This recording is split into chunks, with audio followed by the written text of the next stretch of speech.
কাজের কাজ কেউ নাই, সবাই দর্শনার্থী হিসেবে এখানে কাজ করতেছে। যারা দেখাচ্ছে ইয়াং জেনারেশন বা খুবই কম লোক ব্লাড দিতে স্বেচ্ছায় আগ্রহ প্রকাশ করছে। আমাদের মতো তারাও পরিশ্রম করতেছে, বরং তারা আমাদের আগে থেকে পরিশ্রম করতেছে, কিন্তু মানুষ এখানে সবাই এসে ভিডিও করে, মানে দর্শনার্থী বেশি, কাজের কাজ কেউ নাই, সবাই দর্শনার্থী হিসেবে এখানে কাজ করতেছে। আমাদের অ্যাম্বুলেন্সগুলো আমরা ঠিক মতো পাস করতে পারতেছি না, ভিতরে নিতে পারতেছি না, আনতে পারতেছি না।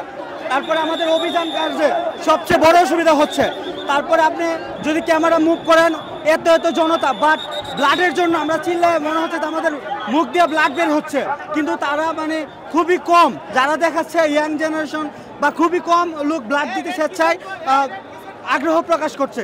কিন্তু আবার আরেকটা বিষয় দেখা গেছে এত এত শিশু আহত নিহত হয়েছে, যদিও আমরা অ্যাকুরেট কোনো তথ্য এখনো অবধি পাই নাই। তারপর কিন্তু এখানে কোনো অভিভাবকের তুলনায় দর্শনার্থী বেশি, অভিভাবকের তুলনায় দর্শনার্থী আমরা এখানে বেশি দেখতে পাচ্ছি, যার কারণে ওনাদের জন্য অসুবিধা হচ্ছে।